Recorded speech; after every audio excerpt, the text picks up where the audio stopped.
في ناس كده، ناس ما يعرفش يزعل من حد، ودائما يلتمس الاعذار للناس، يقول هو زعلني بس والله يمكن ما كانش يقصد. يا اخي مرة سيدنا الامام الشافعي كان مريضا وكان طريح الفراش لا يستطيع حراكا، فدخل عليه احد اصحابه وقال: السلام عليك يا امام، قوى الله ضعفك يا امام. قوى الله ضعفك؟ تعرف لو قوى ضعفه يموت، لان هو لما ضعف لم يستطع ان يتحرك، صح ولا لا؟ بسبب الضعف ده نايم على ظهره ما بيتحركش. طيب لو قوي هذا الضعف يموت الشافعي. الرجل بطيب نية يقول: قوى الله ضعفك يا إمام. فتبسم الإمام الشافعي وقال: لو قوى ضعفي قتلني، لو قوى ضعفي قتلني. قال: والله ما قصدت إلا خيرا. فقال الشافعي: والله وأنا ما ظننت بك إلا خيرا، ووالله لو شتمتني صراحا لقلت لا يقصد.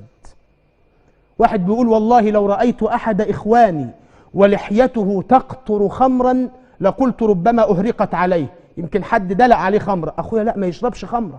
ولو رأيت أحد إخواني على جبل يقول أنا ربكم الأعلى لقلت ربما يقرأ الآية. نفوس كبار، قلوب مملوءة بالحب، قلوب مملوءة بالخير. يا أخي سيدنا عبد الله بن مسعود مرة في المسجد بيتوضأ، خلع العمامة ووضعها بجواره. وزمان كانوا يحطوا النقود في العمامة، يعني العمامة فيها الذخيرة، فحط العمامة جنبه وبيتوضأ، وبعدما فرغ من وضوئه التفت فلم يجد العمامة، اتسرقت، فاستقبل القبلة ورفع يده. الناس افتكرت ان هو هيدعي على السارق، قالوا: هلك سارق عبد الله بن مسعود. تخيل، الله لا يرد دعوة مظلوم أبدا. وفي ناس كده إذا رفعت حواجبهم قضيت حوائجهم، اللهم اجعلنا منهم. ناس أول ما يرفع حاجبه للسماء ربنا يدي له عاوزه. عبد الله بن مسعود رفع ايده للسماء، قال الناس: هلك سارق ابن مسعود. فقال عبد الله بن مسعود: اللهم إن كان سارق مالي في حاجة إلى مالي فبارك له فيه. إن كان سارق مالي في حاجة إلى مالي فبارك له فيه، وإن لم يكن في حاجة إلى مالي فاهده إلى طريق رشد ينفق المال فيه، واجعلها آخر معصية يغضبك بها. إيه ده؟ إيه ده بجد؟ أنت متصور؟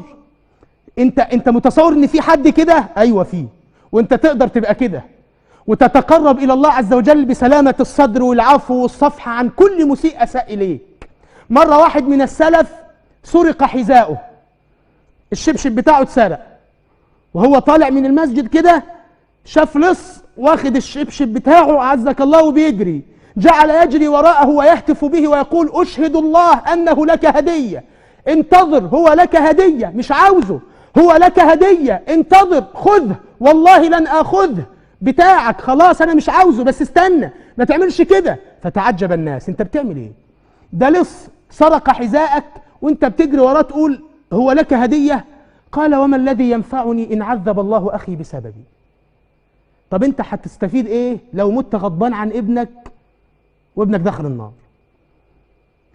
أنت هتستفيد إيه لو ما سامحتش اللي ظلمك ودخل النار؟